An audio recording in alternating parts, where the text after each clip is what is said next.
In this video, I'm going to show you how to talk to Grok AI using voice mode. If you find this video helpful, please consider to like this video and subscribe to my channel. In saying that, let's just jump straight into the video.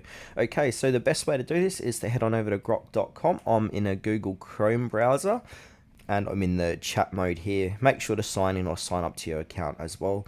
Now from here, we need to enable some permissions. So like I said, I'm in Google Chrome. It might be different if you're in Firefox and that. So we need to enable microphone access. So I want to click on the filter, make sure microphone is enabled. Then from here, we need to reload the page. So go ahead and click on reload. Now in chat, you can do voice. I'm just going to sit it in chat. And then from here, you've got a little microphone speaker, so we need to go ahead and click onto that, and now it's going to say connecting, and there should be a little red dot appear here saying that you can start using it. So and then from there we just got to wait from it goes connecting, so and then we can go ahead and start talking.